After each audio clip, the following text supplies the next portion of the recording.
আসসালামু আলাইকুম। আমি আজকে একটা ভিডিও করতেছি। তো এই ভিডিওটা জাস্ট আমি একজন নৃত্যশিল্পী ছিলাম এক সময় আমি নাচ গান করে খাইতাম, সারা রাত নাচতাম, হয়তো বা অনুষ্ঠান বাড়িতে ডান্স করতাম, বিভিন্ন প্রোগ্রামে আমি ডান্স করতাম। তো সেই ক্ষেত্রে ভিডিওটা বানাচ্ছি। তো একটা আপু দেখলাম মারা গেছে, আপুটা জানাজা হতে দেয়নি। কিছু দু একজন মানুষের অভিযোগ দেখলাম এলাকাতে যে তাদের নাকি সে মাঝে মাঝে গুন্ডা ভাড়া করে মারতে আসতো। আরে ওই আপুটা তো সারা রাত ডান্স করতো, 1000-1200 টাকা, 2000, 1500, 3000 টাকা, এর বেশি পেমেন্ট পাইতো না। যেহেতু আমি নৃত্যশিল্পী ছিলাম, অনেক দিন ওই জগতে ছিলাম, আর আমার সাথে আমি আমি ওই জগতে খুব কম দিন ছিলাম, 3-4 বছর কম সময় ছিলাম, কম সময় কাজ করেছি, কিন্তু আমার অভিজ্ঞতাটা অনেক বেশি ছিল, কারণ আমি অনেক সিনিয়র পার্সনের সাথে ওঠা বসা করতাম। তো সেই ক্ষেত্রে আমি বলবো যে ওই আপু রাত্রে যে রাত বিরাতে অনুষ্ঠান বাড়িতে যায় তার ডান্স করতে হয়তো, সে একটা নারী মানুষ, সে কিভাবে যে অন্য এরকমের তার এলাকাবাসী যে দু একজনের তাদেরকে দেখলেই দেখা যায় তারা এলাকায় একজন পাওয়ারফুলওয়ালা লোক, তাদেরকে নাকি মারতে আসে। তো এগুলো শুনলে আর কি কিরকম অবাস্তব লাগে। তো অবাস্তব বলতে কি, আমি বলি আমার তরফ থেকে, আমি বলি, আপনারা না বললে বুঝবেন না। আমি সারা রাত যখন ডান্স করতাম, সারা রাত ডান্স করে এসে আমি কি করতাম জানেন? আমি অনেকে আমার ওই যে ক্রিমটা তো অনেক বছর সেল করি, তো ক্রিমের জন্য আপুরা বাড়ি বাড়ি হেঁটে হেঁটে বিক্রি করতাম, ফোন দিত, ক্রিম নিয়ে যেতাম। তো আমি যেই ভাবিকে ক্রিম দিয়ে আসতাম, ওই ভাবি জামাই গেটের মধ্যে দাঁড়ায় থাকতো, ওনার ওয়াইফকে আমি ক্রিম টিরিম দিয়ে আমি চলে আসতাম গেটের কাছে। তো গেটের কাছে আসার পরে আমার হাত ধরতো, যে আমি হাত ছাড়েন, কি এসব কি? পরে বলতো যে কক্সবাজার যেতে হবে, কক্সবাজার, তোমাকে নিয়ে কক্সবাজার যাবো। আমাকে নিয়ে কক্সবাজার যাবেন? আমি তো যাবো না, আমি তো যেতে চাই না আপনার সাথে কক্সবাজার। তো আমি আবার তখন আবার একটু বেশি রসিক, রোমান্টিক রসিক, যাই যেটাই বলো না কেন, একটু একটু সেজে গুজে থাকতাম, যেহেতু ডান্স করে আমরা চিকনা চাকনা ছিলাম। তো সেই ক্ষেত্রে আমি না, আমি যাবো না।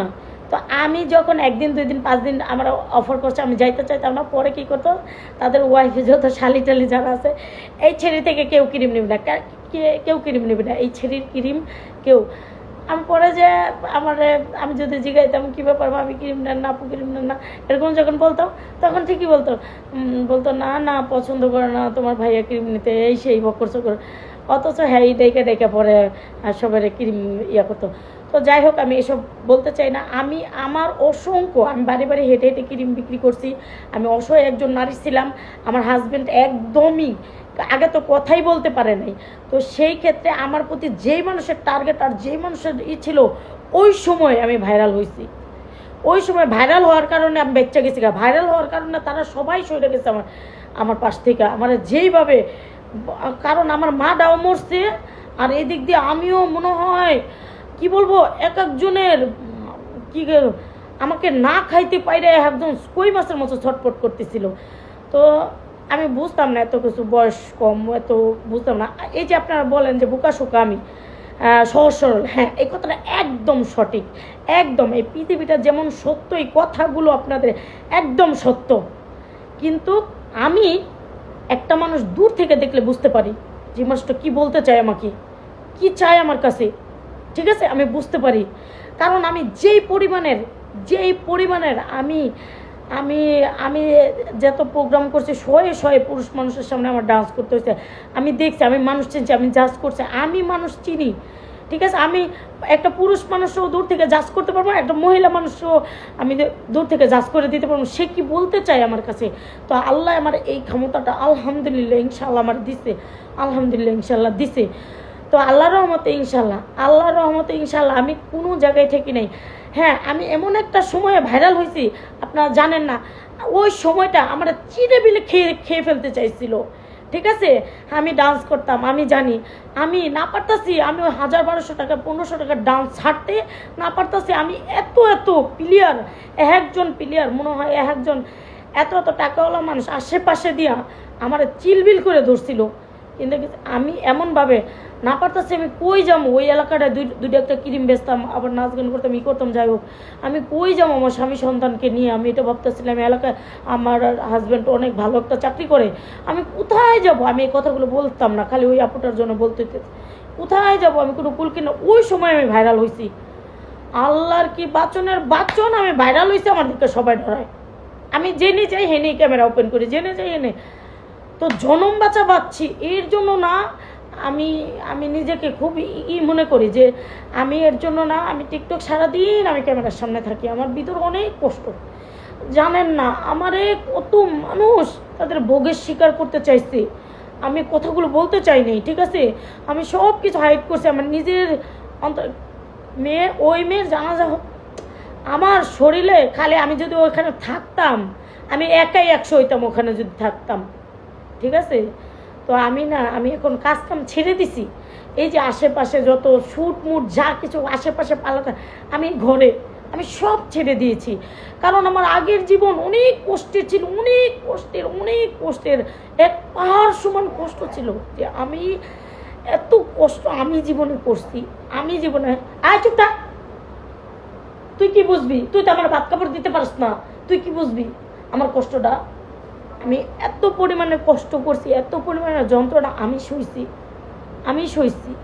ঠিক আছে, ওই উপর আল্লাহ জানে, ঠিক আছে। আজকে আমি নাচি, আজকে আমার পাগল বানাই দিছে, মাথাটা হেট করে দিছে মানুষজন আমাকে, হ্যাঁ। আজকে আমি নাচি, আমি ফালাই, আমি কিসের দুঃখ? এই মানুষজন, এই মানুষ আমারে যে পরিমাণের আমারে হুদেই হুমকি দিত, এলাকাতে হাঁটতে পারতাম না, ঠিক আছে, আমি কই যাবো? তো এটাই বলবো যে হ্যাঁ, একটা সাধারণ একটা নৃত্যশিল্পী কখনো কাউকে, তাদের মন অনেক সুন্দর থাকে, অনেক সুন্দর, একটা শিল্পীর মন অনেক সুন্দর থাকে, সে ওই নেচে মানুষের মন জয় করে। আর সে শোনে এগুলো কথা না, মনে হয় মেয়েটা খালি ভিডিও টিডিও টোস্টেল করতো, ঠিক আছে, তার একটু যেমন টুকটাক যাই একটু খারাপ আছে, ঠিক আছে, ওকে ফাইন। কিন্তু মেয়েটা যেসব অভিযোগ, এইসব অভিযোগ, ওই যে আমি কইলাম না, হ্যাঁ আমি দেই নাই দেখে আমার ক্রিম নেয় নাই, হ্যাঁ এরকমের দেই নাই দেখে বউরে ক্রিম, অনেক মানুষ খালি না। আমি জেনে গেছি, একা গেছি, সুন্দর সাইজে মুজে একটু সাজগোজ করে, যেহেতু আর সাজগোজ না থাকলে ক্রিমটা যদি না নেয়, আমি সাজুগুজু করে মুখটা ফ্রেশ রেখে যেতাম, তো ক্রিম নিত। তো আমি চিনি মানুষ, আমি চিনি শিরায়, ঠিক আছে, আমার এগুলো চিনাইতে আইসো না। আমি এখন চুপ করে যে নে এইভাবে চুপ করে, হ্যাঁ আমি সহজ সরল, কিন্তু আমি সব বন্ধ ধরে থাকি, আমি কাউরে কিছু বুঝতে দিই না, আমার ভিতরের কষ্ট ভিতরে রাখি। Be careful. এরপরে যদি এই ধরনের ভিডিও বা এই ধরনের কোনো কিছু আসে, আমি প্রতিবাদ করবই, আমি ভিডিওতে এসে প্রতিবাদ করব। তারপরে আল্লাহ যা রাখছে কপালে তাই হবে। আলহামদুলিল্লাহ, আল্লাহ আমার ভালো রাখছে, আলহামদুলিল্লাহ, আল্লাহর রহমতে আমি অনেক ভালো আছি। কারণ আমি ভাইরাল হওয়ার পর থেকে আমার কোনো পুরুষ মানুষ আর আমাকে বাজে প্রস্তাব দেয় না। আমি ভাইরাল হওয়ার পর থেকে কোনো পুরুষ মানুষই আল্লাহর রহমতে ইনশাল্লাহ আমার বাজে প্রস্তাব দেয় না, আল্লাহর রহমতে ইনশাল্লাহ। এর জন্যই আমি সব লাইভে এসে বলে দিতে পারি। আল্লাহ হাফিজ। আমার ভুল টুটু হলে মাফ করে দেবেন। আল্লাহ হাফিজ।